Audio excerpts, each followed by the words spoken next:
মানুষের গুরুত্বপূর্ণ জিনিস হচ্ছে ঈমান। কি মানুষের সবচেয়ে গুরুত্বপূর্ণ জিনিস কি? ঈমান। ঈমানের চেয়ে দামি জিনিস আর নাই। ঈমান যদি কারো থাকে, কেউ যদি ঈমান নিয়ে আল্লাহর সাক্ষাৎ করতে পারে, কবরে যেতে পারে, তাহলে অবশ্যই আল্লাহ তাআলা তাকে ক্ষমা করে জান্নাত দান করবেন।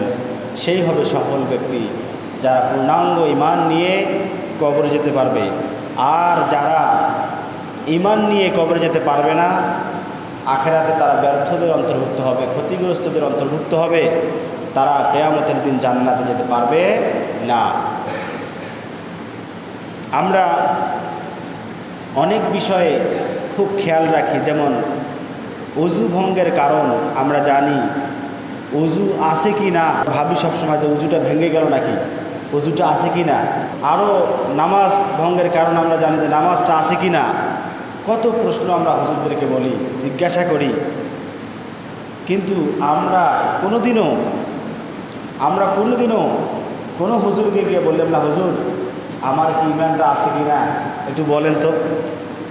অথচ নামাজ, বিবাহ শাদী, যাকাত, উজু এগুলো হচ্ছে ঈমানের একটা অংশ, ঈমানের বহিঃপ্রকাশ। ঈমান না থাকলে নামাজের কোনো দাম নাই, দান সদকার কোনো দাম নাই, উজুর কোনো দাম নাই, আপনার হজের কোনো দাম নাই, ঠিক কি না? ঈমান আছে কি না এই বিষয়ে প্রশ্ন আমরা কোনোদিনও কোনো ইমামকে বলেছি? বলি না। উজুর বিষয়ে প্রশ্ন আছে, নামাজের বিষয় আছে, হজের বিষয় আছে, ইত্যাদি ইত্যাদি। হ্যাঁ, অনেক বিষয় আমরা হুজুরদেরকে প্রশ্ন করে জেনে নেই যে হুজুর এইটা কি হবে বলেন দেখি একটু। কিন্তু আমরা একদিনও বললাম না, আমি হয়তো ভুল বলছি নাকি, আমি আশা করছি ভুল করছি না, যে আপনাদের মধ্যে যারা আছেন এভাবে সারা বাংলাদেশের একই চিত্র, 99.9% ইমানদার, পরহেজগার, মুসলমান। কোনোদিনও আমিও কোনোদিন বলি নাই যে হুজুর দেখেন তো আমার ঈমান কি ঠিক আছে, দেখেন তো ঈমানটা আমার ঠিক আছে কি না। অথচ আল্লাহ রাসূলের সাহাবীগণ তারা সর্বদা ভয়ে থাকতেন যে ঈমান এই বুঝি যায়, মুনাফিক মনে হয়ে গেলাম। ওমর রাদিয়াল্লাহু তাআলা আনহুর মতো এত বড় সাহাবী, জান্নাতের সুসংবাদপ্রাপ্ত সাহাবী, তিনি হযরতে হুযায়ফা রাদিয়াল্লাহু তাআলা আনহুকে গিয়ে বললেন, হুযায়ফা, আল্লাহ রাসূল সাল্লাল্লাহু আলাইহি সাল্লাম তোমাকে যে মুনাফিকের একটা লিস্ট দিয়েছেন, দেখো তো আমার নামটা সেখানে আছে কি নাই। চিন্তা করা যায় কত বড় একজন আবেদ, যার বিষয়ে বলা হয়েছে আমার পরে যদি কেউ নবী হইতো তার এলাকায় ওমর হইতো নবী। সেই ওমর তার ঈমান আছে কি না, বেঈমান হয়ে গেছে কি না, মুনাফিক হয়ে গেছে কি না, টেনশনে কি সবসময় থাকে, ঘুম হয় না। আল্লাহ রাসূলের একজন সাহাবী হানজালা রাদিয়াল্লাহু তাআলা আনহু, তিনি একদিন আল্লাহ রাসূলকে গিয়ে বললেন, ইয়া রাসূলুল্লাহ, আমি যখন আপনার কাছে থাকি তখন সর্বদা আল্লাহর কথা মনে পড়ে, দিনের কথাগুলো মনে পড়ে, সব সময় আমি আল্লাহরকে স্মরণ করে চলি, দিনকে মানে চলি। আর আপনার থেকে যখন আমি দূরে যাই, বাড়িতে যাই, গিয়ে যখন সাংসারিক কাজে আমি ব্যস্ত হয়ে পড়ি, তখন আমার দুনিয়ার কথা মনে পড়ে। সব সময় আমি কিভাবে ইনকাম করব, কিভাবে উন্নতি হবে, সংসার কিভাবে করব, ইত্যাদি বিষয়ে আমার সবসময় স্মরণ হয়। দুনিয়ার প্রতি আমি ঝুঁকে পড়ি। ইয়া রাসূলুল্লাহ, আমার কি ঈমান আছে না নাই একটু আপনি বলে দেন, আমি কি মুমিন না মুনাফিক হয়ে গেছি। সাহাবীদের চিন্তা দেখেন। অথচ হানজালা রাদিয়াল্লাহু তাআলা একজন শ্রেষ্ঠ শহীদ, ঠিক কিনা? হানজালা রাদিয়াল্লাহু তাআলা উহুদ যুদ্ধে শহীদ হয়েছেন। নতুন স্ত্রীকে রেখে গোসল ছাড়াই কি জিহাদের ময়দানে চলে গেছেন। রসুল আক্রান্ত হয়েছেন শুনে যে রসুল যদি এই দুনিয়াতে না থাকেন তাহলে আমার হানজালার থাকার থেকে কি লাভ। রসুলের প্রেমে উদ্বুদ্ধ হয়ে, দিনের প্রেমে উদ্বুদ্ধ হয়ে তিনি সেখানে গিয়ে শাহাদাত বরণ করেছেন। তার লাশ আল্লাহ তাআলা আসমানে নিয়ে গিয়ে জমজমের পানি দিয়ে গোসল করে আবার দুনিয়াতে দিয়েছেন। সুবহানাল্লাহি ওয়া বিহামদিহি। এত বড় একজন সাহাবী আল্লাহ রসুলকে গিয়ে বলেন, ইয়া রাসূলুল্লাহ, দেখেন তো আমার ঈমান ভাঙছে না আছে। আর আমরা এত বড় বুজুর্গ হয়ে গেছি যে আমরা কোনোদিনও আমাদের ঈমান আছে কি নাই এই বিষয়ে কোনো খেয়াল রাখি না। বন্ধুগণ, এই জন্য আমাদের ঈমান আছে কি নাই এই বিষয়ে আমাদেরকে খেয়াল রাখতে হবে, হিসাব করতে হবে বন্ধুগণ। যেহেতু ঈমান হচ্ছে খুবই গুরুত্বপূর্ণ একটি বিষয়। বিশ্বনবী সাল্লাল্লাহু আলাইহি ওয়াসাল্লাম বলেছেন, এমন একটা জামানা আসবে মানুষ সকালে ঈমানদার হলে বিকালে বেঈমান হবে, ঠিক না? সকালে ঈমান আছে, বিকাল হইতে হইতে ঈমান নাই, বেঈমান হয়ে যাবে। ওই যুগ কিন্তু এসে গেছে, সকালে ঈমান আছে, বিকালে নাই। এই তো ঈমানদার, এই যে বেঈমান। সেই সময়টা খুব নিকটে চলে এসেছে, হয়তোবা সেই সময়টা চলছে। এই জন্য আমাদের ঈমানকে হেফাজত করার জন্য কাজ করতে হবে। ঈমান নিয়ে যদি কবরে যেতে পারি তাহলেই সফলতা। ঈমান ছাড়া যদি আমরা কবরে যাই শিরক, বেদাত, কুফর নিয়ে, তাহলে কবরে মুক্তি নাই।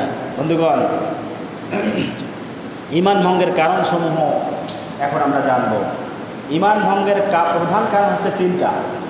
ঈমান ভঙ্গের মৌলিক কারণ হচ্ছে তিনটা। এক নম্বর হচ্ছে বড় শিরক। এক নম্বরে কি? বড় শিরক। দুই নম্বর হচ্ছে বড় কুফর। আর তিন নম্বর হচ্ছে বড় মুনাফিকি, নেফাক। এই তিনটাকে বিশ্লেষণ করে হক্কানি আলেম ওলামাগণ, বিখ্যাত আলেম ওলামাগণ, যারা অনেক বড় বড় ইসলামিক স্কলার, তারা এই তিনটাকে ব্যাখ্যা করে মোটামুটি 10টা ঈমান ভঙ্গের কারণ তারা বিভিন্ন কিতাবে উল্লেখ করেছেন। কয়টা ঈমান ভঙ্গের কারণ? 10টা। কোরআন এবং হাদিস থেকে তারা যাচাই বাছাই করে 10টা ঈমান ভঙ্গের কারণ উল্লেখ করেছেন। আমরা এখন 10টা ঈমান ভঙ্গের কারণ সম্পর্কে জানব। এক নম্বর কি? এক নম্বর হচ্ছে শিরক। এক নম্বর কি? বড় শিরক। বড় শিরক, যারা মূর্তি পূজা করেন, যারা চন্দ্র পূজা, সূর্য পূজা করেন, যারা মাজার পূজা করেন, যারা কবর পূজা করেন, যারা নিজেরা আল্লাহর আইনের বিরুদ্ধে আইন তৈরি করে দেশ জাতি সমাজকে চালান, আল্লাহর আইন মানেন না, এরাও মুশরিক। যারা বড় বড় শিরক করে, যারা মুশরিক, এদের ঈমান আর টিকে না, তাদের ঈমান থাকে না। দুই নম্বর হচ্ছে কুফর। যারা কুফরি করে, বড় বড় কুফরি করে। বড় বড় কুফরি কি একটু পরে আমরা ইনশাল্লাহ পেয়ে যাব। বড় বড় কুফর হচ্ছে সরাসরি আল্লাহর বিধানকে অস্বীকার করা, আল্লাহর আইনকে অস্বীকার করা, কুফরি শক্তির প্রতি ভালোবাসা, প্রেম জাগ্রত হওয়া, হ্যাঁ, এরপর মুনাফিকি করা, বড় বড় নেফাকি। এগুলো হতে পারে 3 পর্যায়ে। একটা হচ্ছে মৌখিক, মুখে মুখে বলে, মুখে মুখে ডাইরেক্ট তারা অবিশ্বাস করে, ডাইরেক্ট মুখে এমন কথা বলে যে তারা শিরক হয়ে মুশরিক হয়ে যায়। এটা হতে পারে বিশ্বাসগত, মুখে বলে না যে আমি কাফের, আমি মুশরিক, আমি মুনাফিক, কিন্তু অন্তরে কুফরি বিশ্বাস লালন করে। অন্তরে আল্লাহর জন্য, রসুলের জন্য, দ্বীনের জন্য, কোরআনের জন্য, ইসলামের জন্য কোনো মহব্বত নেই। অন্তরে যাদের এরকম অবস্থার সৃষ্টি হয় তারা হচ্ছে ঈমানহীন, বেঈমান। আর আরেকটা হচ্ছে আমলগত, এমন কাজ করে, এমন কিছু কাজ করে যা ইসলামের সাথে, কোরআন হাদিসের সাথে সাংঘর্ষিক, এমন কাজ যারা বাস্তব জীবনে করে যেগুলোর সাথে ইসলামের কোনো সম্পর্ক নাই, এই লোকগুলো হচ্ছে ঈমানহীন, দ্বীনহীন। এরা হচ্ছে মুনাফিক, এরা হচ্ছে মুশরিক, এরা হচ্ছে কাফের। বন্ধুগণ, তাহলে ঈমান ভঙ্গের 1 নম্বর কারণ কি? শিরক করা।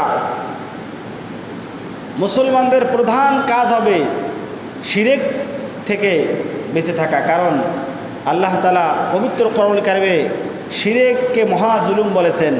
ইন্না শিরকা লা যুলুমুন আযীম, নিশ্চয়ই শিরক হচ্ছে মহা জুলুম। সূরা লুকমানে আল্লাহ তাআলা বলেছেন। এরপরে আল্লাহ তাআলা বলেছেন, ইন্নাহু মান ইউশরিক বিল্লাহ ফাকাদ হাররামাল্লাহু আলাইহিল জান্নাহ ওয়া মাওয়াহুন নার ওয়া মা লিয-যালিমিনা মিন আনসার। নিশ্চয়ই যারা আল্লাহর সাথে শরীক স্থাপন করে যারা শিরক করে, আল্লাহ তাআলা তাদের জন্য আল্লাহর জান্নাতকে হারাম করে দিয়েছেন। আর তার থাকার জায়গা হচ্ছে চিরস্থায়ীভাবে হচ্ছে জাহান্নাম। আর যারা মুশরিক, যারা শিরককারী, এমন জালিমদের সাথে কারো আল্লাহর কোনো সম্পর্ক নাই, তাদের জন্য কোনো সাহায্যকারীও নাই। ইন্নাল্লাহা লা ইয়াগফিরু আন ইউশরাকা বিহি ওয়া ইয়াগফিরু মা দুনা যালিকা লিমান ইয়াশা। কিয়ামতের দিন আল্লাহ তাআলা যাকে ইচ্ছা তাকে সমস্ত গুনাহ খাতা মাফ করে দেবেন, কিন্তু যারা মুশরিক অবস্থায় শিরক নিয়ে যারা কবরে যাবে, আল্লাহ তাআলা কঠিনকালেও তাকে ক্ষমা করবেন না। নাউজুবিল্লাহ। সাহাবীরা জিজ্ঞাসা করলেন, ইয়া রাসূলুল্লাহ, কোনো ব্যক্তি যদি জেনা করে, মানুষ হত্যা করে, ঘুষ খায়, সুদ খায়, এরকম ব্যক্তি যদি শিরক না করে মারা যায়, তবু কি আল্লাহ তাদেরকে ক্ষমা করবেন? আল্লাহ রাসূল সাল্লাল্লাহু আলাইহি ওয়াসাল্লাম বললেন, জি অবশ্যই আল্লাহ চাইলে তাকেও ক্ষমা করবেন, কিন্তু যারা মুশরিক হয়ে শরীক করে আল্লাহর সাথে কবরে যারা যাবে, আল্লাহ তাআলা কঠিনকালেও তাকে ক্ষমা করবেন না। নাউজুবিল্লাহ। এক নম্বর ঈমান ভঙ্গের কারণ শিরক করা। দুই নম্বর হচ্ছে সৃষ্টিকর্তা ও নিজেদের মাঝে মধ্যস্থতা সৃষ্টি করা। আল্লাহ এবং বান্দার মাঝে আরেকজন মধ্যস্থতা সৃষ্টি করা। কথাটা ক্লিয়ার মনে হয় বোঝেননি। মধ্যস্থতা কেমন? যেমন মক্কার কাফেররা, মক্কার মুশরিক যারা, তাদেরকে বলা হয়েছিল তোমরা কেন এই যে মূর্তিগুলোকে তোমরা গোলামি, মূর্তিগুলোর কেন পূজা করো, মূর্তিগুলোকে তোমরা কেন সিজদা করো, তাদেরকে কেন তোমরা মানো, কেন মূর্তি পূজা করো? এরপরে তারা তার জবাবে বলে, মা না'বুদুহুম ইল্লা লিয়ুকাররিবুনা ইলাল্লাহি যুলফা। তারা বলে, মক্কার মুশরিকরা বলে, আমরা এই মূর্তিগুলোর পূজা করি মূলত আল্লাহকে পাওয়ার জন্য।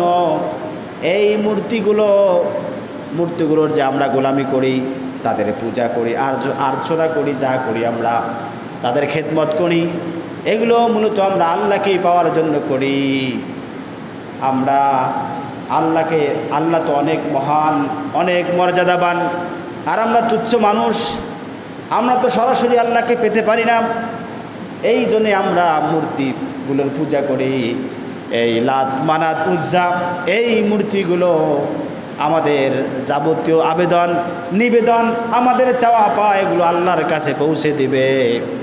এই বিশ্বাস যারা করবে, তারা আল্লাহকে বিশ্বাস করলেও তারা মুশরিক, তারা ঈমানহীন, তারা বেঈমান, তারা কাফের, তাদের ঈমান আর নাই। দেখবেন হিন্দুরা একজন ভগবানে বিশ্বাস করে, ওরা করে না? একজন ভগবানে তারা বিশ্বাসী। ভগবান কয়জন ওদের? একজন। কিন্তু এছাড়াও তারা কালী পূজা করে, সরস্বতী পূজা করে, দুর্গা পূজা করে করে না? এইরকম 33 কোটি তাদের দেবতা আছে, যাদের তারা কি পূজা করে। কেন করে? ওদেরকে বললে ওরা বলে যে আমরা এদেরকে পূজা করি ভগবানকে পাওয়ার আশায়। শ্রীকৃষ্ণ, হনুমানজি, আরও যারা আছে, আমরা এগুলোর পূজা করি, আর্চনা করি, কাকে পাওয়ার আশায়? ভগবানকে পাওয়ার আশায়। এরা আমাদের প্রার্থনা, আমাদের আবেদন, নিবেদন ভগবানের কাছে পৌঁছিয়ে দিবে, এই জন্য তারা সবার পূজা করে। তাদের যমদূত আছে একজন, তার পূজা করে। এভাবে করে তারা সকলেরই পূজা করে। তারা মূল ভগবানের পূজা করে না। মূল ভগবানের পূজা তারা সরাসরি করে না। এই কালী পূজা, দুর্গা পূজা, সরস্বতী পূজা, আরও 12 মাসে 13 পূজা, আরও যত পূজা আছে এগুলো করে। তাদেরকে যদি এগুলো এখানে করেন, যে আমরা এগুলোকে ওই ভগবানকে পাওয়ার আশায়, ভগবানের সাথে এদের সম্পর্ক, এই জন্য আমরা এদের পূজা করি।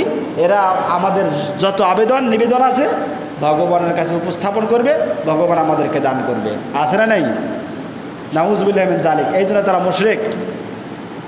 এছাড়াও আমাদের ইসলাম ধর্মে যারা নামধারী মুসলমান আছে, কিছু যারা মাজার পূজা করে, আছে না নেই? মাজারে গরু নিয়ে যায়, ছাগল নিয়ে যায়, মোমবাতি জ্বালায়, মাজারে, কবরে, বিভিন্ন পীরের দরবারে তারা হাদিয়া তোহফা নিয়ে যায়, পীরের পায়ে চুমু খায়, পীরের গোসল করা পানি খায়, হ্যাঁ, পীরের পায়ে সেজদা দেয়। কেন দেয়? তারা বলে যে আল্লাহকে কি আমরা পেতে পারি, আমরা গুনাহগার মানুষ। আমার বাবা, আমার পীর সাহেব, পীরে কেবলা বাবা, এদের মাধ্যমে আমরা আল্লাহকে পাবো। কি? এরা হচ্ছে আমাদের মুর্শিদ কেবলা, বলে না বলে না? এরা হচ্ছে মুশরিক। আল্লাহর সাথে বান্দার সম্পর্ক থাকবে ডাইরেক্ট। কি? ডিরেক্টলি সম্পর্ক থাকবে। আল্লাহর সাথে সম্পর্ক স্থাপন করতে কোনো ভায়া মাধ্যম যারা গ্রহণ করবে তারা ঈমানহীন, বেঈমান, তাদের কি নাই? ঈমান নাই। তাহলে ঈমান ভঙ্গের 2 নম্বর কারণ কি? বান্দা এবং আল্লাহর মধ্যে সৃষ্টির মাধ্যম, বান্দা এবং আল্লাহর মধ্যে যোগাযোগের মাধ্যম সৃষ্টি করা, এটি হচ্ছে ঈমান ভঙ্গের একটি অন্যতম কারণ। 3 নম্বর হচ্ছে কোনো অমুসলিমকে অমুসলিম মনে না করা, কোনো কাফেরকে কাফের মনে না করা, কোনো মুশরিককে মুশরিক মনে না করা, কোনো পাপীকে পাপী মনে না করা, অন্য ধর্মকে ঠিক মনে করা। আসলে নাই যে আমাদের ইসলামও ঠিক, দুনিয়ার সব ধর্ম ভালো কথা বলে, সব ঠিক, ধর্ম যার যার, উৎসব সবার। আসলে নাই এরকম বলে না? ধর্ম যার যার, উৎসব সবার। আপনাদের ধর্মের সাথে আমরা সংগতি প্রকাশ করলাম, হ্যাঁ, অন্য ধর্মের সাথে মিলেমিশে একাকার হয়, অন্য ধর্মকেও সঠিক মনে করে। ইসলামের বাইরে আরও প্রায় 4,000 ধর্ম আছে, হিন্দু, বৌদ্ধ, খ্রিস্টান সহ আরও 4,000-এর মতো ধর্ম আছে। এই ধর্মগুলোকে কেউ যদি সঠিক মনে করে, ইসলাম ধর্ম সঠিক, হিন্দু ধর্ম সঠিক, ইহুদি ধর্ম সঠিক, খ্রিস্টান ধর্ম সঠিক, সব ধর্মই সত্য বলে, সঠিক বলে, ভালো কথা বলে। যারা সকল ধর্মের প্রতি শ্রদ্ধাশীল হবে, সকল ধর্মকে যারা স্বীকৃতি দেবে, তারা ঈমানহীন, তারা বেঈমান। যারা মনে করবে যে ইসলামের বাইরে অন্য ধর্মগুলোও সঠিক, তারা কি? বেঈমান, তাদের ঈমান নাই। যারা কাফেরদেরকে কাফের মনে করবে না, কাফেরদেরকে ঈমানদার মনে করবে, মুশরিকদেরকে ঈমানদার যারা মনে করবে, ইসলাম বিরোধীদেরকে যারা ঈমানদার মনে করবে, মুনাফিকদেরকে যারা ঈমানদার মনে করবে, তারাও ঈমানহীন, বেঈমান। কাফেরকে কাফের মনে না করাও কি? যে কাফেরকে কাফের মনে করবে না সেও কাফের। যে অন্য ধর্মকে সত্য ধর্ম মনে করবে তারাও কি? তারাও কাফের। একমাত্র সঠিক ধর্মের নাম কি? ইন্নাদ-দীনা ইনদাল্লাহিল ইসলাম। পবিত্র কোরআনুল কারীমের মধ্যে আল্লাহ তাআলা বলেন, আল্লাহর কাছে একমাত্র মনোনীত জীবন ব্যবস্থার নাম হচ্ছে কি? ইসলাম। বাকি সমস্ত ধর্ম, সমস্ত পথ মাদ হচ্ছে বাতিল, এগুলো আল্লাহর কাছে গ্রহণযোগ্য নয়। যারা অন্যান্য ধর্মকেও যারা সত্য মনে করবে, অন্যান্য ধর্মদেরকেও যারা স্বীকৃতি দেবে যে না তারাও সঠিক, তারাও ভালো কথা বলে, তাহলে বুঝতে হবে তার ঈমান নাই, তারা কাফের হয়ে গেছে। বন্ধুগণ, ধর্ম যার যার, উৎসব সবার, এই কথাটা যারা বলে তাদের সাথে মক্কার কাফেরদের মিল আছে। মক্কার কাফেরেরা, আবু জেহেলদের গ্রুপরা বিশ্ব নবী সাল্লাল্লাহু আলাইহি সাল্লামকে গিয়ে বললেন, ও মুহাম্মদ, তুমি তোমার ধর্ম মানবা, আমরা আমাদের ধর্ম মানব, কিন্তু শর্ত হচ্ছে তোমাকে একটা প্রস্তাব দেই, তুমি যদি মানো তাহলে তোমার জন্য ভালো। সেটা হচ্ছে কিছুদিন আমরা সবাই মিলে তোমার ধর্ম মানব, এরপরে নির্দিষ্ট সময় মেয়াদ পার হওয়ার পরে চুক্তিভিত্তিক আবার তোমরা যারা আছো ইসলাম ফলো করো, তোমরা আমাদেরটা মানবে। প্রস্তাব দেয় নাই? ও মুহাম্মদ, ইসলাম প্রচার বন্ধ করো, তোমাদেরটাও ঠিক, আমাদেরটাও, আমাদের বাপদাদা যা প্রচার করছেন সেটাও ঠিক, তুমি যেটা প্রচার করতেছো সেটাও ঠিক, সুতরাং আমাদের বাপদাদার ধর্মের সাথে বেঈমানি করো না। কিছুদিন আমরা তোমাদের ধর্মের গোলামি করি, আর এরপরে কিছুদিন তোমরা আমাদের ধর্মের গোলামি করো। এরপরে আল্লাহ সূরা নাজিল করলেন, কুল ইয়া আইয়ুহাল কাফিরুনা লা আ'বুদু মা তা'বুদুন। হে রাসূল, আপনি কাফেরদেরকে বলে দিন, হে কাফেররা, তোমরা যাদের ইবাদত করো আমি তার ইবাদত করি না, আমি যার ইবাদত করি তোমরা তার ইবাদতকারী নও। সুতরাং লাকুম দীনুকুম ওয়ালিয়া দীন, তোমরা তোমাদের ধর্ম মানো, পালন করো, আমরা বাধা দেব না।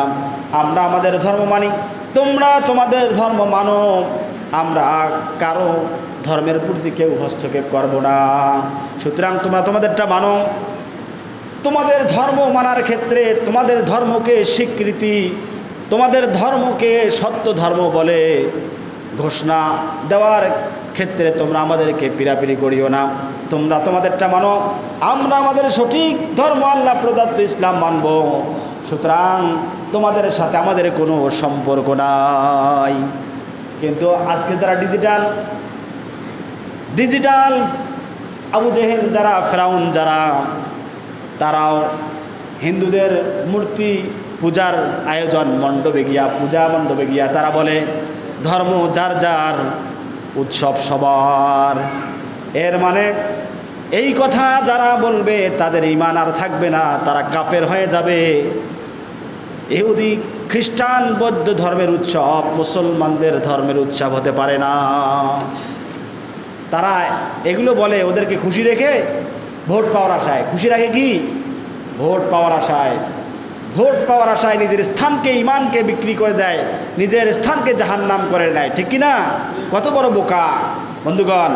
তাহলে অন্য কোনো ধর্মকে সঠিক বলে মন্তব্য করা যাবে না, সঠিক বলে বিশ্বাস করা যাবে না, অন্য ধর্মকে স্বীকৃতি দেওয়া যাবে না যে তারা সঠিক ধর্ম, তারা সঠিক, ইসলামও সঠিক। যারা এই কথা বলবে তারা বেঈমান।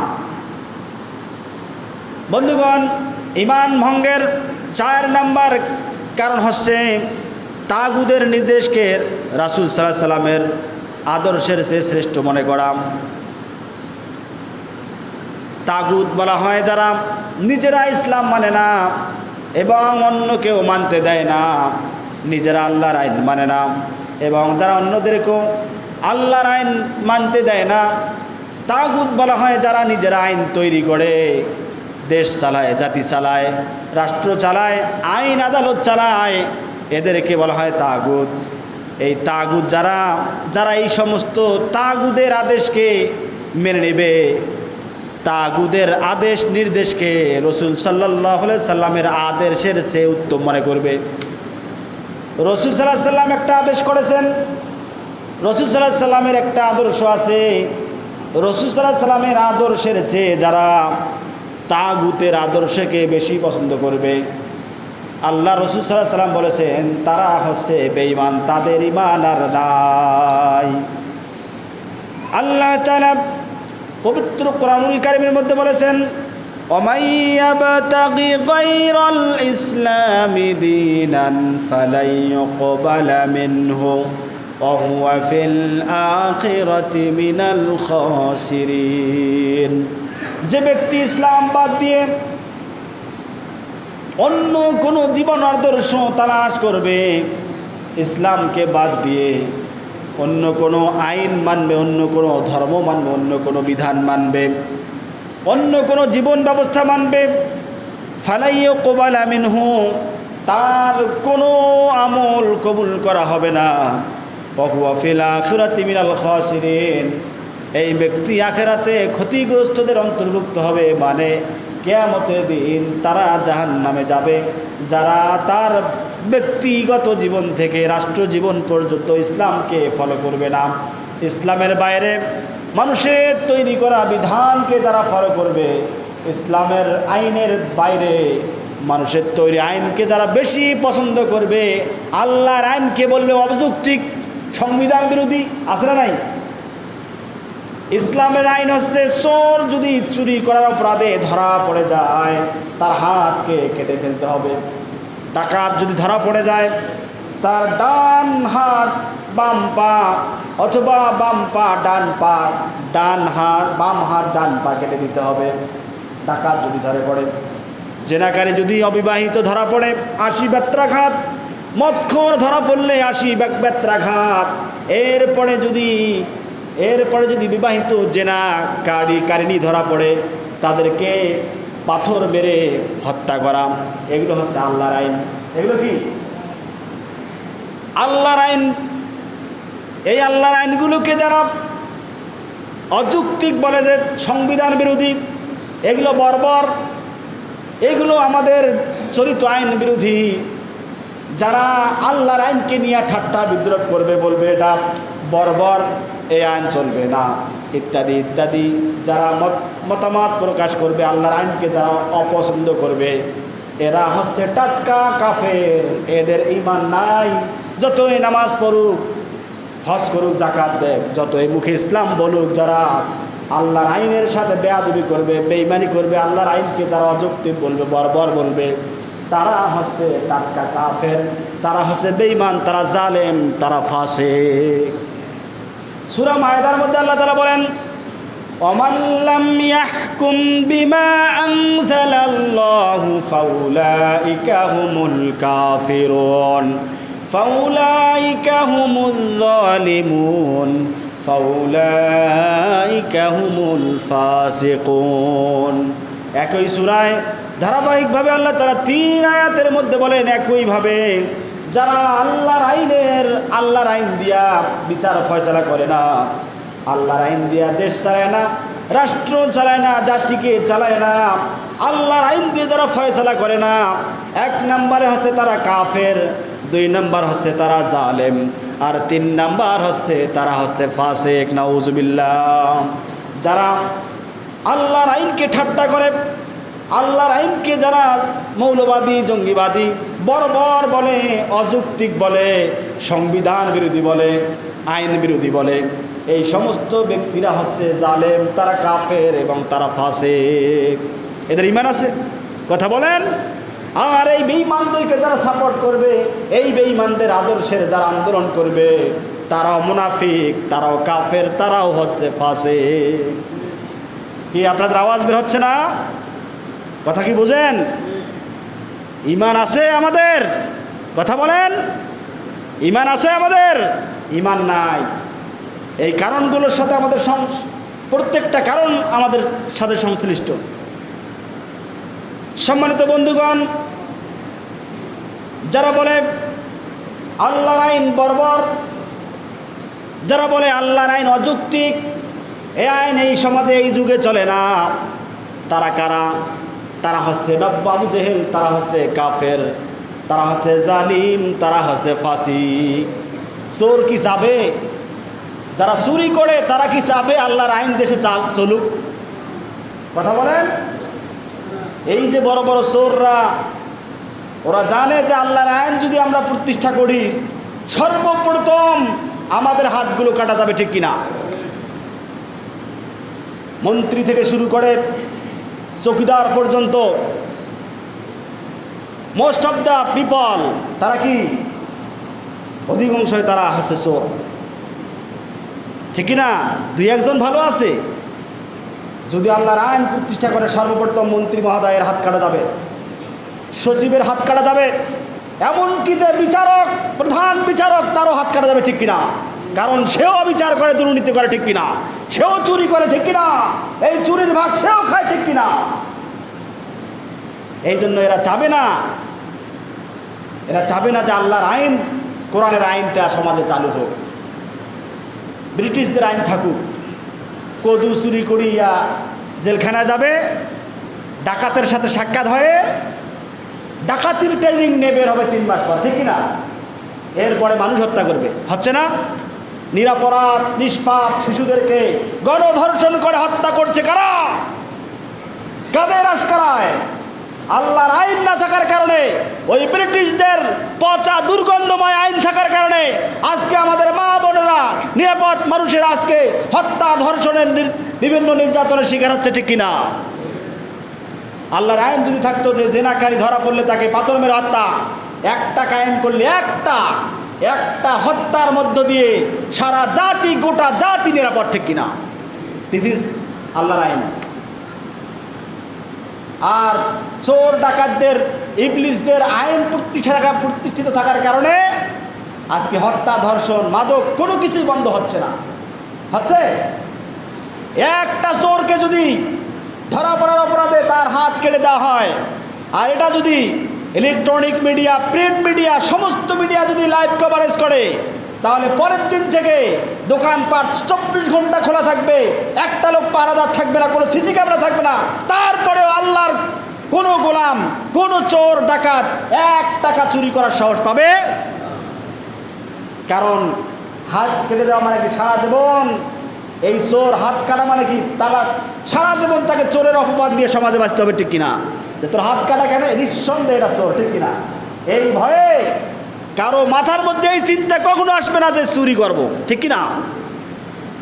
একটাকে যদি প্রকাশ্য হত্যা করা হয় জেনাকারীকে পাথর মেরে, আর এটা যদি প্রচার করা হয় মিডিয়ার মাধ্যমে, পরের দিন থেকে মা বোনেরা রাত্রিতে সমানে ঘুরবে রাস্তায় ঘাটে। কোনো যুবক, কোনো চরিত্রহীন লম্পট যুবক চোখ তাকিয়ে মা বোনদের দিকে তাকাবে না, এই চিন্তাও তার মাথায় আসবে না যে আমি হত্যা করব, ধর্ষণ করব, আমি করব, ঠিক কিনা? এই চিন্তা তার মাথায় আসবে না। দিস ইজ কল আল্লাহর আইন। আল্লাহ তাআলা বলছেন ওয়ালাকুম ফিল কিসাসি হায়াত। হে দুনিয়াবাসী, হে মুসলমান, শোনো, আল্লাহর আইনের মধ্যে তোমাদের জন্য রয়েছে জীবন, আছে তোমাদের নিরাপত্তা। আল্লাহর আইনের না থাকার কারণে আজকে সমাজে একটা অন্যায় দূর হয় না। আজকে আল্লাহর আইন না থাকার কারণে কারো কাছে কেউ নিরাপদ নয়। যে বাবা মার নিরাপদ থাকার কথা ছিল সন্তানের কাছে, সেই সন্তান আজকে বাবা মাকে পিটিয়ে হত্যা করে, ঠিক কিনা? বৃদ্ধাশ্রমে রেখে আসে, মা সন্তানকে হত্যা করে। কি নির্মম মা! মা কি সন্তানকে হত্যা করতে পারে? মা সন্তানকে হত্যা করতেছে।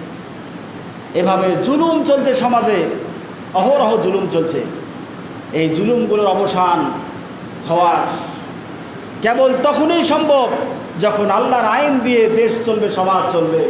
আল্লাহর আইন ছাড়া মানুষের তৈরি মতবাদ দিয়ে কোনোদিন এই দুনিয়ায় শান্তি ফিরে আসবে না, কোনো দেশে শান্তি ফিরে আসা সম্ভব নয়। একমাত্র আল্লাহর আইনে পারে একটা সুখী, সমৃদ্ধশালী, নিরাপদ, স্মার্ট সমাজ, একটা দেশ উপহার দিতে, অন্যথায় সম্ভব নয়। বন্ধুগণ, এজন্য যারা আল্লাহর আইনের বিরুদ্ধে মানুষের তৈরি করা মতবাদ প্রতিষ্ঠার আন্দোলন করে, এদেরকে কখনো মুসলিম ভাবিয়েন না। আল্লাহর কোরআনের ভাষায়, হাদিসের ভাষায়, ইসলামী শরীয়তের পরিভাষায় এরা কাফের, জালেম এবং ফাসেক।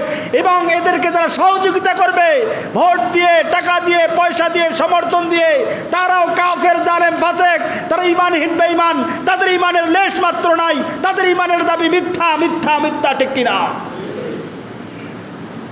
নামাজ পড়েন, চিল্লা দেন, হজ করেন, যাকাত দেন, দান সদকা করেন, আর আল্লাহর আইন বিরোধীদের সাথে আপনার সম্পর্ক কশ্চিনকালে নয়। আপনি মুমিন নন। বেঈমানদেরকে, তাগুতদেরকে, মুনাফিকদেরকে, আল্লাহর আইন বিরোধীদেরকে মুসলমান মনে করাও কাফের, ঠিক কিনা? যারা বেঈমানদেরকে ইমানদার মনে করবে তারাও কি? তারাও কাফের। এই জন্য সাবধান হতে হবে। ইমান যদি নিয়ে কবরে যেতে চাই, তাহলে ইসলাম বিরোধীদেরকে শনাক্ত করে বর্জন করা আপনার ইমানি দায়িত্ব। যারা ইসলামের কোনো বিধানকে, কোরআন সুন্নাহ কোনো বিধানকে যারা শোনার পরে যদি কারো মন খারাপ হয়, কপাল জড়ো হয়, অপছন্দ করে, আল্লাহ তাআলা তার যত আমল আছে, যত ইবাদত আছে, সব কিছু বাতিল করে দেবেন। সে বেঈমান হয়ে যাবে, তার ঈমান থাকবে না।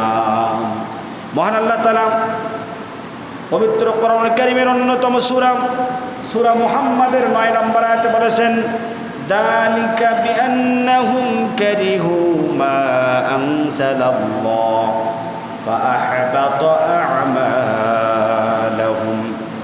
যালিকা বিআন্নাহুম কারিহু, যারা আল্লাহ তাআলা যা নাজিল করেছেন, মা আনজালাল্লাহ, আল্লাহ তাআলা যা নাজিল করেছেন, যে বা যারা সেই আল্লাহর বিধানকৃত, নাজিলকৃত আয়াতের বিধান, আয়াত শোনার পরে, আল্লাহর বিধান, আল্লাহর আইন কানুনের কথা শোনার পরে যদি কারো মন খারাপ হয়, কারো যদি অপছন্দ লাগে, আল্লাহ তাআলা বলেছেন ফাহবাতা আমালাহুম, আমি আল্লাহ তাআলা তাদের জীবনের সমস্ত আমলগুলো আমি ধ্বংস করে দেব। নাউযুবিল্লাহ। কপাল দর করে অনেকেই কোরআনুল কারীমের তাফসীর শোনার পরে মন খারাপ করে, কোরআনুল কারীমের আয়াতের ব্যাখ্যা শোনার পরে অনেকে আছে মন খারাপ করে, কপাল দর করে, আস্তে আস্তে কেটে পড়ে, গালিগালাজ করে, সব রাজনীতি করে গেল। এটা ইমাম আনছে না অমুক দলের নেতা আনছে, ইত্যাদি ইত্যাদি তারা অপবাদ দিয়া বাইরে গিয়ে সমালোচনা করে। আল্লাহর আইন শোনার পরে যাদের মন খারাপ হয়, চোর ধরা পড়লে হাত কেটে দিতে হবে, জেনাকারী ধরা পড়লে অবিবাহিত হলে 80 বেত্রাঘাত দিতে হবে, বিবাহিত হলে পাথর মেরে হত্যা করতে হবে, ডাকাত ধরে পড়লে বিপরীত দিক থেকে হাত পা কেটে দিতে হবে, মদখোর ধরা পড়লে 80 বেত্রাঘাত করতে হবে। এভাবে করে যখন ইসলামের বিধিবিধানগুলো ব্যাখ্যা করা হয়, বলা হয়, তারা বলে এসব বর্বর, এসব প্রচলিত আইন বিরোধী, এটাও হচ্ছে মধ্যযুগীয় বিচার ব্যবস্থা, এসব হচ্ছে অমানবিক বিচার ব্যবস্থা, এসব এই যুগে চলবে না, মডার্ন যুগে এগুলো চলবে না। যারা আল্লাহর আইনকে, মুহাম্মদ সাল্লাল্লাহু আলাইহি সাল্লামের শরিয়াকে যারা অপছন্দ করবে, যারা মুহাম্মদ সাল্লাল্লাহু আলাইহি সাল্লামের শরিয়ার কোনো বিধান শোনার পরে কপাল জড়ো করবে, মন খারাপ করবে, আল্লাহ বলছেন ফাআহবাতা আ'মালাহুম, আমি আল্লাহ তাআলা তাদের জীবনের সমস্ত সৎ কাজগুলো, সমস্ত আমলগুলো আমি বরবাদ করে দেব, তার কোনো আমল আমার কাছে কবুল হবে না। নাউযুবিল্লাহ। কারো যদি আমল বাতিল করা হয়, কারো যদি সব ইবাদতগুলো বাতিল করা হয়, কোনো ইবাদত যদি কবুল করানো হয়, তাহলে এই ব্যক্তিদের উপর আল্লাহ কত নারাজ হন। এই ব্যক্তিগুলো কি কোনোদিন আল্লাহর জান্নাত যেতে পারবে না। সুতরাং বন্ধুগণ, ঈমান ভঙ্গের অন্যতম একটি মাধ্যম হচ্ছে, কারণ হচ্ছে, যারা আল্লাহর আইন, আল্লাহর বিধান, আল্লাহর কোরআনের ব্যাখ্যা শোনার পরে যাদের মন খারাপ হয়, কপাল জড়ো হয়, মনটা কালো হয়ে যায়, এই সমস্ত ব্যক্তিদের ঈমান নাই, তারা বেঈমান, তারা মুনাফিক, ঠিক কিনা? এখন বুঝে নিতে হবে যে কোরআনের আয়াতের ব্যাখ্যা শোনার পরে কাদের কাদের গায়ে জ্বালা ধরে, যাদের জ্বলবে, যারা অপরিলাক্রমে নির্দ্বিধায় আল্লাহর বিধানকে, আল্লাহর আইনকে মেনে নিতে পারবে না, বুঝতে হবে তারা বেঈমান, ঠিক কিনা? আল্লাহর আইন যদি আমার বিরুদ্ধেও যায়, আমার বাপের বিরুদ্ধেও যায়, আমার রাজনৈতিক দলের বিরুদ্ধেও যদি যায়, তবু আমাকে মেনে নিতে হবে। আমি টু শব্দ করতে পারবো না। এটা এমন না হয় ওই মন হইল না কেন, ওই রকম না হয় এরকম হইল না কেন, এই কেন শব্দ যদি কেউ বলে, আল্লাহর আইন এটা এমন হইল কেন, এটা এই মন না হয় যদি এই মন হইতো ভালো হইতো, এরকম না হয় যদি এই রকম হইতো ভালো হইতো, এই রকম যদি কারো চিন্তাও আসে মাথার মধ্যে, তাহলে তার ঈমান থাকবে না, সঙ্গে সঙ্গে কাফের হয়ে যাবে। নাউযুবিল্লাহ। এই জন্য আল্লাহ তাআলার আইনের প্রতি শ্রদ্ধাশীল হতে হবে, আল্লাহ তাআলার বিধানকে নির্দ্বিধায় মেনে নিতে হবে, একটা উচ্চবাচ্য করার কোনো সুযোগ নেই। সম্মানিত প্রিয় মুসল্লি کرام, এই গেল 5 নম্বর কারণ। 6 নম্বর কারণ হচ্ছে রাসূল সাল্লাল্লাহু আলাইহি সাল্লামের সুন্নাহকে নিয়ে বিদ্রূপ করা, ঠাট্টা করা। বিশ্বনবী সাল্লাল্লাহু আলাইহি সাল্লামের সুন্নাহ হচ্ছে দাড়ি। দাড়ি দেখলে মানুষের কি, অনেকের দাড়ি সহ্য হয় না, চুলকানি আসে। বিশ্বনবী সাল্লাল্লাহু আলাইহি সাল্লামের সুন্নাহ হচ্ছে টুপি। বিশ্বনবী সাল্লাল্লাহু আলাইহি সাল্লামের সুন্নাহ হচ্ছে ঢিলাঢালা পোশাক, জুব্বা পাঞ্জাবি বা পাঞ্জাবি। বিশ্বনবী সাল্লাল্লাহু আলাইহি সাল্লামের এভাবে যত সুন্নাহ আছে, আদর্শ আছে, বিশ্বনবী মুহাম্মদ সাল্লাল্লাহু আলাইহি সাল্লামের সুন্নাহকে নিয়ে যারা ঠাট্টা বিদ্রুপ ব্যঙ্গ করবে, বিদ্রুপ করবে যারা, এই সমস্ত ব্যক্তিরা হচ্ছে কাফের। এই সমস্ত ব্যক্তিদের ঈমান আর থাকে না। বিশ্বনবী সাল্লাল্লাহু আলাইহি সাল্লামের সুন্নাহকে অপছন্দ করে যারা, বুঝতে হবে তারা বেঈমান, তাদের ঈমান নাই। অনেক বোন আছে যারা দাড়িওয়ালা ছেলেকে পছন্দ করে না, আছে না নাই? দাড়িওয়ালা ছেলে দেখলে বিভিন্ন ধরনের তারা ব্যঙ্গ করে, বিদ্রুপ করে। আমি বলি যে আপনার ঈমান নাই, আপনি বেঈমান। দাড়িওয়ালাকে যারা অপছন্দ করে, দাড়িওয়ালাদেরকে, টুপিওয়ালাদেরকে নিয়ে, পাঞ্জাবিওয়ালাদেরকে নিয়ে যা ঠাট্টা বিদ্রুপ করে, তারা মুহাম্মদুর রাসূলুল্লাহ সাল্লাল্লাহু আলাইহি সাল্লামের সাথে ঠাট্টা বিদ্রুপ করে, ঠিক কিনা? এজন্য তারা বেঈমান। সুতরাং আল্লাহ রসুল সাল্লাল্লাহু আলাইহি সাল্লামের সুন্নাহ নিয়ে যারা ব্যঙ্গ করবে, ঠাট্টা বিদ্রুপ করবে, তারা বেঈমান, তারা মুনাফিক, তারা কখনো মুমিন হতে পারে না। সম্মানিত বন্ধুগণ, কয় নাম্বার গেল? 6 নাম্বার। 7 নাম্বার হচ্ছে জাদু করা, জাদুকে মনে প্রাণে বিশ্বাস করা, জাদুর প্রতি আস্থাশীল হওয়া। আছে না নাই? আমাদের সমাজে জাদু আছে না নাই?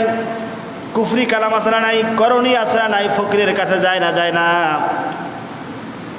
আল্লাহর নবী বিশ্বনবী সাল্লাল্লাহু আলাইহি সাল্লাম বলেছেন, যদি কোনো ব্যক্তি কোনো গণকের কাছে গিয়া তাদের হাত দেখায়, দেখ তো আমার কি রাশি, আমার ভাগ্য দেখ, আমার কোনো ফাড়া আছে নাকি, আছে না নাই? দেখ তো আমি চিকা রাশি না বিড়াল রাশি না কুকুর রাশি, আছে না নাই? বিজি রাশি না বাঘ রাশি না সিংহ রাশি, দেখ দেখি আমার কোনো ফাড়া আছে নাকি।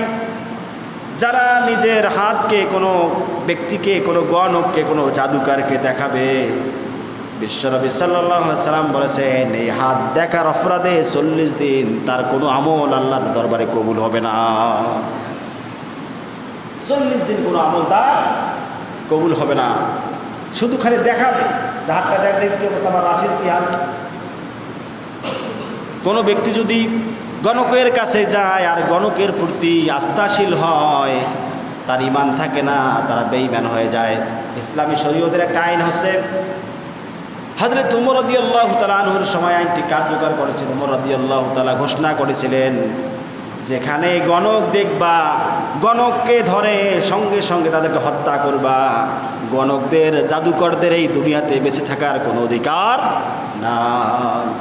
জাদু এত ভয়ঙ্কর শিরক। আমরা তো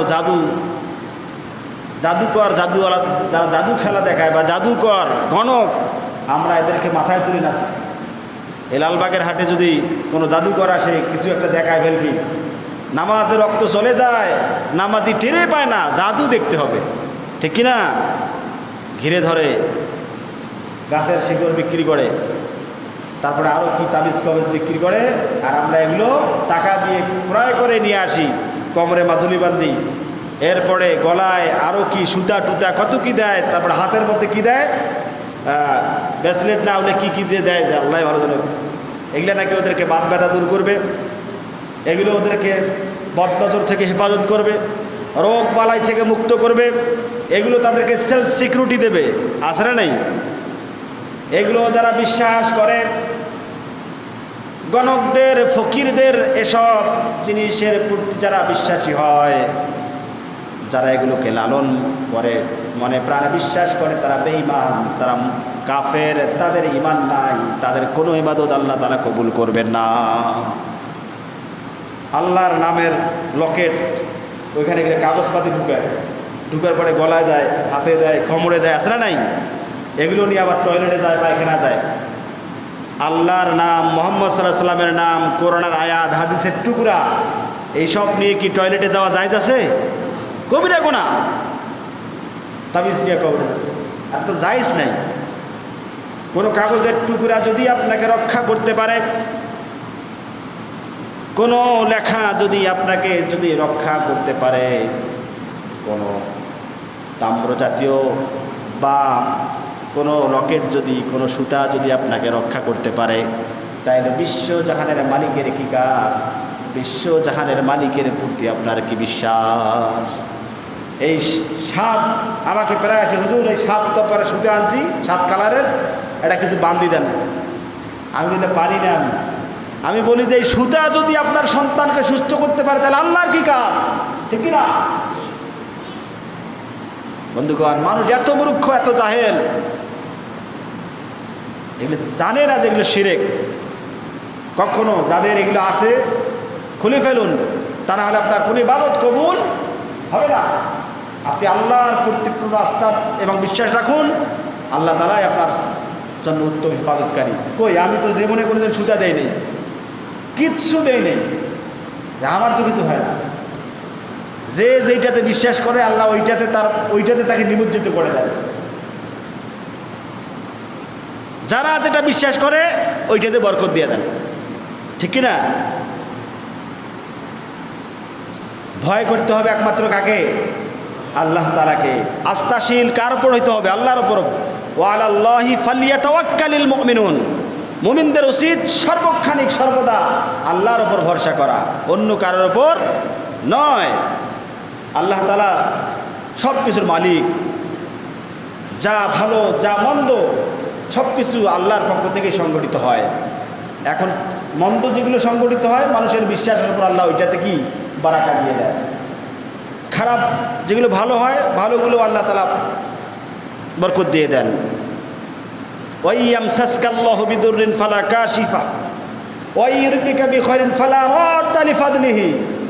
পবিত্র কোরআনুল কারীমের মধ্যে আল্লাহ তাআলা বলেছেন, কোনো ব্যক্তি ওয়া ইয়ামসাসকাল্লাহু বিদুররিন ফালা কাশিফা লা, আল্লাহ যদি কাউকে বিপদ দিতে চান দুনিয়ার কোনো শক্তি নাই তাকে শেফা দেবে, তার এই বিপদ থেকে তাকে মুক্ত করবে। সম্ভব?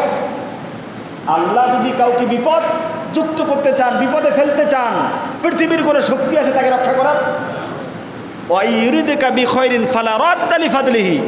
আর আল্লাহ তাআলা যদি কাউকে কল্যাণ দিতে চান, আল্লাহ যদি কারো ভালো চান, কল্যাণ চান, মঙ্গল চান, সারা দুনিয়া একত্রিত হয়ে যদি তার বিরুদ্ধাচরণ করে তবু এই কল্যাণ থেকে তাকে কি বিরত রাখার কোনো সুযোগ নাই, কারো শক্তি নাই। এটাকে বলা হয় আল্লাহ। তা আল্লাহর প্রতি বিশ্বাস আস্থা আমাদের থাকতে হবে। ওই জাদুকর গণক ফকিরের প্রতি আমাদের বিশ্বাস থাকা যাবে না। নিশ্চয় আমার এই মাইকের আওয়াজ মা বোনদের কানে যাচ্ছে। মা বোনদেরকে বলি, মা বোনেরা আপনারা এগুলো সবচেয়ে বেশি করেন, ঠিক কিনা? সন্তানকে মা থেকে কিভাবে দূরে রাখতে হবে মা বোনদেরকে বলতেছিলাম, আপনারা এগুলোতে বেশি বিশ্বাসী। মনে রাখবেন, আপনি যদি জাদু গণক ফকির এগুলোর কাছে যাতায়াত বা সম্পর্ক যদি আপনার থেকে থাকে তাহলে আপনি ধরে নিন আপনি বেঈমান। এমতো অবস্থায় আপনার মৃত্যু হলে আপনি অবশ্যই ইমানের মৃত্যু আপনার হবে না, আপনার মৃত্যু হবে কুফরি মৃত্যু। যদিও আপনি নামাজি আর হেজাবওয়ালা হন, যদিও আপনি বোরকাওয়ালি হন, যদিও আপনি নামাজি তাহাজ্জুদগুজারি হন, আর আপনার যদি গণকের প্রতি বিশ্বাস থাকে, ফকিরের প্রতি বিশ্বাস থাকে, জাদুকরদের প্রতি যদি বিশ্বাস থাকে, করণীতে যদি আপনি বিশ্বাস স্থাপন করেন তাহলে আপনি ধরে নিন আপনার সব আমল বাতিল, আপনি ইমানদার নন, আপনি বেঈমান। যদি এইরকম কার অভ্যাস থাকে আজই বাদ দিন, আজই ফিরে আসুন আল্লাহর দিকে, বিশ্বাস করুন মহান আল্লাহ তাআলাকে। ইসলামী শরিয়াতে জাদু টুনা থেকে বাঁচার উপায় আছে না নেই? আছে না নেই? জিন থেকে আত্মরক্ষার উপায় আছে না নেই? কোরআন হাদিসে সব কিছুর সমাধান কোরআন হাদিসে আছে। আমা ফাররাতনা ফিল কিতাবি মিন শাই, আল্লাহ বলছেন আমার এই কিতাবের মধ্যে এমন কোনো বিষয় নাই, সব কিছুর বর্ণনা আমি কোরআনুল কারীমে এবং হাদিসের মধ্যে সুন্নাহর মধ্যে দিয়ে দিয়েছি। সকল সমস্যার সমাধান একমাত্র কেবলমাত্র ইসলাম দিয়েছে। পৃথিবীর কোনো ধর্ম, পৃথিবীর কোনো মতবাদ দিতে পারেন নাই, সবাই ব্যর্থ হয়েছে, ঠিক কিনা? সব কিছু ইসলামের মধ্যে আছে। এই জন্য বলা হয় Islam is complete code of life. ইসলাম হচ্ছে একটি পরিপূর্ণ জীবন ব্যবস্থার নাম, এখানে কোনো কিছু বাদ দেওয়া হয়নি। আপনি ইসলাম ফলো না করে কোথায় ছুটছেন, কোথায় যাচ্ছেন? বন্ধুগণ, এজন্য আমাদেরকে সর্বক্ষণিক ইসলাম ফলো করতে হবে। এরপরে 8 নম্বর হচ্ছে মুসলিমদের বিরুদ্ধে কাফির ইসলাম বিদ্বেষীদেরকে সাহায্য করা। মুসলিম কমিউনিটির বিরুদ্ধে কাফির মুশরিক ইসলাম বিরোধীদেরকে কি করা? সহযোগিতা করা। মুসলিমদের তথ্য উপাত্ত, মুসলিমদের প্রাইভেসি, মুসলিমদের গোপন কোনো বিষয় কি কাফেরদের কাছে প্রকাশ করা, মুসলিমদের বিরুদ্ধে কাফেরদের সহযোগিতা করা, মুসলিমদের বিরুদ্ধে ষড়যন্ত্রে লিপ্ত থাকা। অবশ্যই অমুসলিম কাফের যারা আছে তাদেরকে সামাজিকভাবে সহযোগিতা করতে হবে। তারা যদি অভুক্ত থাকে, তারা যদি অভাবী থাকে তাদেরকে খাদ্য দিয়ে সহযোগিতা করতে হবে। হিন্দুদের অমুসলিমদের মেয়েদের বিবাহ হচ্ছে না, বিবাহ কার্য সম্পাদন করতে গিয়ে তাদেরকে কি আর্থিকভাবে সহযোগিতা করা যাবে, বরং উত্তম, ঠিক কি না? এমনকি যাকাত থেকে অমুসলিমদেরকে সহযোগিতা করা যাবে, যাবে না যাবে না? অমুসলিমদেরকে সহযোগিতা করা যাবে কি সামাজিকভাবে, ধর্মীয় ক্ষেত্রে কোনো সহযোগিতা করা যাবে। ইসলামের বিরুদ্ধে যে সমস্ত ব্যক্তির অবস্থান, যারা ইসলাম এবং মুসলমানদের ক্ষতি সাধন করার জন্য সচেষ্ট, এরকম ইসলাম বিদ্বেষী কুফরি শক্তির পক্ষ অবলম্বন করে মুসলমানদের ক্ষতি করা, যারা মুসলমানদের ক্ষতি করায় ব্যস্ত, মুসলমানদের ক্ষতি করার সাথে যারা সংশ্লিষ্ট, এমন ব্যক্তি কাফের, তাদের কি নাই? ঈমান নাই। যারা চায় না ইসলাম সমাজে প্রতিষ্ঠিত হোক, দেশে প্রতিষ্ঠিত হোক, কোরআনের আইন দিয়ে দেশ চলুক, সমাজ চলুক, আল্লাহর আইন দিয়ে আইন আদালত প্রতিষ্ঠিত হোক, চলুক, এটা যারা চায় না, যারা আল্লাহর আইনের বিরুদ্ধে মানুষের তৈরি করা মতবাদ, তন্ত্রমন্ত্র দিয়ে দেশ চলুক, সমাজ চলুক, রাষ্ট্র চলুক, আইন আদালত চলুক, এটা যারা চায় এবং এটার পক্ষে যাদের শক্ত অবস্থান, এদেরকে কি মুসলিম মনে করার সুযোগ আছে? কথা বলেন। এরা হচ্ছে কাফের, এরা ফাসেক, এরা হচ্ছে জালেম। এই সমস্ত জালেমদেরকে যদি আপনি প্রত্যক্ষ পরোক্ষভাবে সহযোগিতা করেন যে কোনোভাবে, তাহলে আপনারও ঈমান নাই, আপনিও বেঈমান, আপনিও কাফের, ঠিক কিনা? পবিত্র কোরআনুল কারীমের মধ্যে আল্লাহ তাআলা বলেন সূরা মায়েদার মধ্যে, ওয়ামান লাম ইয়াহকুম বিমা আনজালাল্লাহু ফাউলাইকা হুমুল কাফিরুন ফাউলাইকা হুমুয যালিমুন ফাউলাইকা হুমুল ফাসিকুন।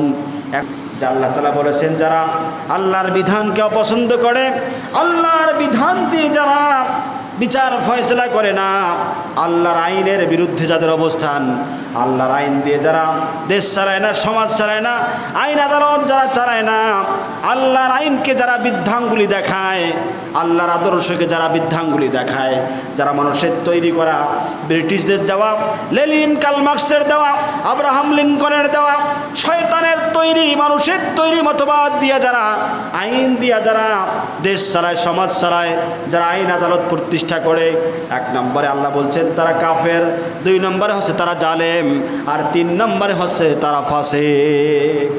নাউজুবিল্লাহ বলবেন না? ঈমান আছে আমাদের? ঈমান আছে? যারা আল্লাহর আইনের বিরুদ্ধে, মুসলিম কমিউনিটির বিরুদ্ধে, ইসলামী শরিয়ার বিরুদ্ধে, এমন কাফের মুশরিকদেরকে, ফাসিকদেরকে যারা সাহায্য সহযোগিতা করবে, তারাও কি বেঈমান? তারাও হচ্ছে কাফের, ঠিক কিনা? কে বলেছেন? আল্লাহ তাআলা বলেছেন। এই জন্য সাবধান হতে হবে বন্ধুগণ। সমস্ত দলীয় মতাদর্শের ঊর্ধ্বে, দল মত নির্বিশেষে সকল কিছুর ঊর্ধ্বে স্থান দিতে হবে ইসলামী শরিয়াকে, ঠিক কিনা? আমার দল যদি ইসলামের বিরুদ্ধে অবস্থান হয়, আমার দলের অবস্থান, আমার আদর্শের অবস্থান যদি ইসলামের বিরুদ্ধে হয়, তাহলে এই আদর্শকে লাথি মেরে আমাকে আখেরাতে বাঁচার জন্য, মুক্তি পাওয়ার জন্য আমাকে অবশ্যই ইসলামী আইনের প্রতি শ্রদ্ধাশীল হয়ে আল্লাহর আইনের দিকে ফিরে আসতে হবে, ঠিক কিনা? এটা হচ্ছে ঈমানের দাবি। ঈমানের দাবি। আমার বাবার আদর্শ, আমার স্বামীর আদর্শ, আমার ভাইয়ের আদর্শ, আমার যত আদর্শ আছে, সকল আদর্শ যদি মুহাম্মদ রাসূলুল্লাহ সাল্লাল্লাহু আলাইহি সাল্লামের আদর্শের বিরুদ্ধে হয়, তাহলে অবশ্যই এই সমস্ত আদর্শকে লাথি মেরে আমার নেতা, বিশ্ব নেতা, সাইয়্যিদুল কাওনাইন, সাইয়্যিদুল মুরসালিন মুহাম্মদ রাসূলুল্লাহ সাল্লাল্লাহু আলাইহি সাল্লামের আদর্শ আমাকে গ্রহণ করা অত্যাবশ্যক, ঠিক কিনা? কারণ কবরে প্রশ্ন কি? ওমান নাবিয়ুকা, আছে না নাই? বলো তোমার নেতাকে, তোমার আদর্শকে, জীবনে কাকে ফলো করেছো? কবরে আপনার দলীয় নেতা যাবে না, কবরে আপনার বাবা গিয়ে আপনাকে সাহায্য করবে না, কবরে আপনার স্বামী গিয়ে আপনাকে সাহায্য করবে না, কবরে আপনাকে পীর গিয়ে সাহায্য করবে না, পৃথিবীর কেউ কবরে আপনার সহযোগিতায় আসবে? কবরে একমাত্র আল্লাহ এবং আল্লাহ রসুল ছাড়া আপনার কেউ আছেন? কেউ নাই। সুতরাং এই দুনিয়াতে আপনি যাদেরকে ভালোবাসবেন, যাদেরকে ফলো করবেন, যাদের আদর্শ মোতাবেক চলবেন, কবরে তাদের সাথে আপনার হাসর নাসর হবে। মান তাশাব্বাহা বিকওমিন ফাহুয়া মিনহুম। নবী করিম সাল্লাল্লাহু আলাইহি ওয়াসাল্লাম বলেছেন, যে ব্যক্তি যার আদর্শ ফলো করবে, যাকে আদর্শ গ্রহণ করবে, যার স্টাইলে জিন্দেগি গঠন করবে, তার সাথে তার হাসর নাসর হবে। আল্লাহ রসুলের একজন সাহাবী আল্লাহ রসুলকে এসে বললেন, ইয়া রাসূলুল্লাহ, কিয়ামত কবে হবে? বিশ্বনবী সাল্লাল্লাহু আলাইহি ওয়াসাল্লাম বললেন, তুমি কি কিয়ামতের জন্য প্রস্তুত? কিয়ামত হোক, পরকালে তোমার যে মুক্তি তুমি পাবে, পরকালে যে তুমি মুক্তি পাবে, পরকালের পাথেও কি তুমি জোগাড় করে ফেলেছো? তুমি কেন কিয়ামত সংগঠিত হবে এটা চাচ্ছ? কবে কিয়ামত হবে? কিয়ামত হওয়াটা কি তোমার জন্য জরুরি? সাহাবী বললেন, ইয়া রাসূলুল্লাহ, আখিরাতের পুঁজি আমার কোনো নাই, আমি আখিরাতের কোনো পুঁজি উপার্জন করতে পারি নাই। তবে ইয়া রাসূলুল্লাহ, আল্লাহর কসম, আমি আল্লাহকে এবং আল্লাহ রসুলকে আমার জীবনের চেয়ে বেশি ভালোবাসি। আমার তেমন কোনো পুঁজি নাই, তবে আমার একটা পুঁজি আছে, সেটা হচ্ছে আমি আমার জীবনের চেয়ে আল্লাহ এবং আল্লাহ রসুলকে সবচেয়ে বেশি ভালোবাসি। আল্লাহর নবী সাল্লাল্লাহু আলাইহি ওয়াসাল্লাম বললেন, আনতা মা মান আহবাবতা। ও আমার সাহাবী, শুনে রাখো, আনতা মা মান আহবাবতা, তুমি যাকে ভালোবাসো তার সাথে আখিরাতে তোমার সাক্ষাৎ হবে, আখিরাতে তুমি তার সাথেই থাকবা। সুবহানাল্লাহ, বুখারী শরীফের হাদিস। অর্থাৎ তুমি যে আমাকে ভালোবাসো, রসুলকে ভালোবাসো, আল্লাহকে ভালোবাসো, আল্লাহ রসুলকে ভালোবাসো, এই ভালোবাসা তোমাকে আল্লাহ রসুলের সাথে কিয়ামতের দিন জান্নাতে থাকতে দেবে। সুবহানাল্লাহ। সুতরাং আমরা যাকে বেশি ভালোবাসবো, আমরা কাকে বেশি ভালোবাসে দুনিয়ার কেউ না জানলে কে জানেন? কথা বলেন। আমার দলের বিরুদ্ধে ইসলাম গেলে, আমার দলের বিরুদ্ধে ইসলামী শরিয়া গেলে আমি আমার দলেরটাকে গ্রহণ করি, ইসলাম বাদ দেয়, ঠিক কিনা? ইসলামের বিরুদ্ধে লাঠি নিয়ে দৌড়ায়, হক্কানি আলেম ওলামাদের বিরুদ্ধে লাঠি নিয়ে দৌড়ায়, আছে না নেই? বুঝতে হবে আপনার ঈমান নাই। সমস্ত দলীয় মতের ঊর্ধ্বে থেকে সর্বদা আপনাকে ইসলামের পক্ষ থাকতে হবে, কারণ আপনি আপনার জীবনের চেয়ে আল্লাহ এবং আল্লাহ রসুলকে বেশি ভালোবাসেন, ঠিক কিনা? একজন মুসলমান তার জীবনের সব কিছুর চেয়ে কাকে বেশি ভালোবাসবে? আল্লাহ এবং আল্লাহ রসুলকে, ঠিক কিনা? আল্লাহ নবী সাল্লাল্লাহু আলাইহি সাল্লাম একদিন ওমরকে বললেন, ওমর রাদিয়াল্লাহু তাআলা আল্লাহ রসুলকে বললেন, ইয়া রাসূলুল্লাহ, আমি আপনাকে ভালোবাসি, আল্লাহকে ভালোবাসি, কিন্তু আমার জীবনের চেয়ে বেশি নয়। আল্লাহ রসুল বলেন, ওমর, এখনো তুমি ইমানদার হতে পারো। এবার ওমর রাদিয়াল্লাহু তাআলা বললেন, ইয়া রাসূলুল্লাহ, আমি আপনাকে এবং আল্লাহকে আমার জীবনের চেয়ে বেশি ভালোবাসি। আল্লাহ রসুল বললেন যে এখন তুমি ইমানদার। সুবহানাল্লাহ। আল্লাহ এবং আল্লাহ রসুলের জন্য আপনি বিড়ি খাওয়া ছাড়তে পারেন না, গাঞ্জা খাওয়া ছাড়তে পারেন না, মদ খাওয়া ছাড়তে পারেন না, ইসলামের বিরুদ্ধে সমস্ত তন্ত্রমন্ত্র আদর্শ আছে যেগুলোর সাথে আপনি রাজনৈতিকভাবে জড়িত, আপনি ইসলামের জন্য, কোরআনের জন্য ওগুলো ছাড়তে পারেন না। দলীয় পথ যাবে, দলীয় পথ যাবে, এই জন্য আপনি ইসলামকে ফলো করতে পারেন না, ঠিক না? ইসলামকে ফলো করলে কি দলীয় পথ থাকবে না? এই ভয়ে ইসলাম বাদ দিয়ে দল, আগে দল তারপর ইসলাম, ঠিক না? আছে না এরকম লোক? কম না বেশি? বলেন, কম না বেশি? তাহলে কি এর মুমিন আপনি? আল্লাহ তাআলা আপনার কাছে ওয়াদা নিয়েছেন, বলো, কুল ইন্না সালাতি ওয়া নুসুকি ওয়া মাহইয়ায়া ওয়া মামাতি লিল্লাহি রাব্বিল আলামিন। মুখস্থ নাই আপনাদের? হে রাসূল, আপনি বলে দিন, সকলে বলুক, বলুক সকলে, আমার নামাজ, আমার কুরবানি, আমার জীবন, আমার মরণ, আমার সব কিছু বিশ্বজাহানের মালিক, প্রতিপালনকারী, বিচার দিবসের মালিক, জান্নাত জাহান্নামের মালিক যিনি, তার জন্য। যেখানে আপনার জীবন মরণ সব আল্লাহর জন্য দিতে আল্লাহ বলেছেন, সেখানে আপনি আপনার রাজনীতি কেন ইসলামের জন্য করতে পারেন না? আপনার দলটা কেন ইসলামের হয় না? যে দলে নামাজের কর্মসূচি নাই, যে দলে আল্লাহর আইন প্রতিষ্ঠার কর্মসূচি নাই, যে দলে মদের বিরুদ্ধে অবস্থান নাই, গাঞ্জার বিরুদ্ধে অবস্থান নাই, যে দলে কোরআনের কোনো বিধান নাই, এই দল মুসলিম হিসাবে কেন আপনি করেন? বিবেকী একবারও বাধা দেয় না যে আমাকে আল্লাহর জন্য কাজ করা দরকার।